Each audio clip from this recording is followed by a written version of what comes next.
Murid-murid SD kelas awal itu karakteristiknya berbeda-beda, termasuk kemampuan fondasinya. Karena itu, pembinaan kemampuan fondasi masih perlu kita lakukan agar para murid lebih siap dalam melaksanakan kegiatan pembelajarannya. Seperti di kelas saya, murid-murid itu selalu berebut untuk melakukan sesuatu dan masih belum terbiasa menggunakan kata maaf, tolong, dan terima kasih, sehingga kelas menjadi tidak kondusif. Jadi bagaimana Pak ya? Sebenarnya bisa melakukan pembinaan fondasi pada peserta didik dengan murid dengan melalui kegiatan pembelajaran di kelas tak. Nah, itu yang bikin bingung Kak Pak. Nah, dari data asesmen awal di kelas tak saya melihat bahwa anak perlu dikembangkan fondasinya. Karena saya melihat anak masih sering berebutan, anak mengucapkan maaf, tolong dan terima kasih itu masih kurang. Mungkin bisa dilakukan dengan meningkatkan kegiatan belajar kelompok di kelas. Dari diskusi bersama kepala sekolah, saya merancang pembelajaran yang dapat membina perilaku murid untuk lebih tertib dan menghargai sesama teman lewat 3 kata ajaib. Saya berencana untuk menerapkannya di pembelajaran matematika dengan tujuan pembelajaran menguraikan bilangan 8. Pembelajaran matematika kali ini dilakukan dengan permainan berkelompok. Setiap kelompok diminta mengumpulkan 8 benda di luar kelas.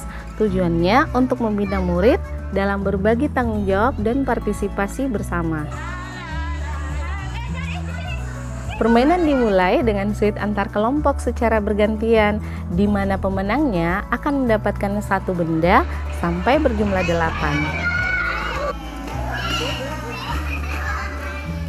Melakukan suit secara bergantian dapat membina kemampuan emosional secara menyenangkan.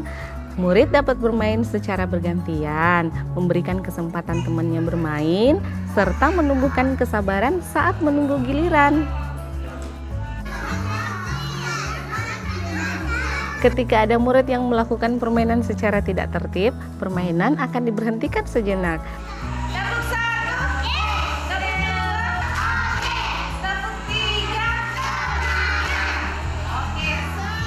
Tujuannya untuk membuat murid sadar dan memahami bahwa perilaku tidak tertib akan mengganggu jalannya permainan, juga membiasakan mengucapkan maaf ketika melakukan kesalahan.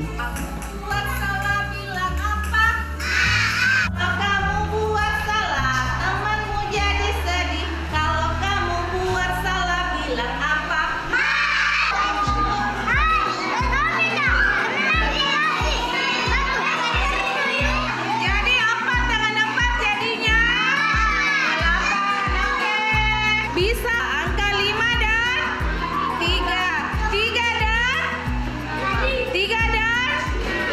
5. Oke, good. Selain dengan pembelajaran matematika, kami juga membina kemampuan sosial dan emosional melalui pengenalan tempo dan ketukan di mata pelajaran seni musik. 3. Tujuannya tidak hanya untuk meningkatkan kepekaan murid terhadap ketukan, tetapi juga untuk menunjukkan bagaimana keharmonisan seni dapat tercipta ketika dimainkan sesuai ketukan atau aturan yang disepakati. Yang tidak punya sendok, arsy, maju ke depan. Bisa mengejarkan ke arsy, sendoknya. Mau bilang apa arsy? Terima kasih.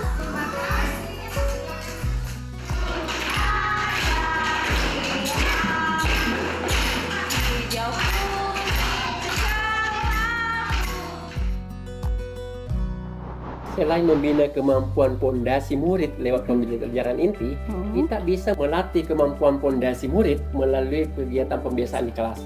Contohnya pemilihan ketua kelas setiap pekan, sehingga semua murid pernah merasakan menjadi ketua kelas sebelum naik kelas selanjutnya.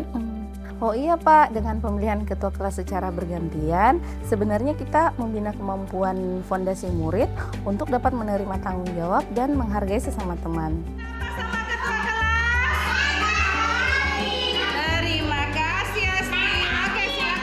Jadi sebenarnya kita sebagai guru tidak perlu khawatir ketika menemukan perbedaan kematangan kemampuan fondasi murid di SD kelas awal, karena pembinaan kemampuan fondasi bisa kita bina melalui pelajaran matematika, seni musik, bahkan pelajaran lain atau pembiasaan sehari-hari.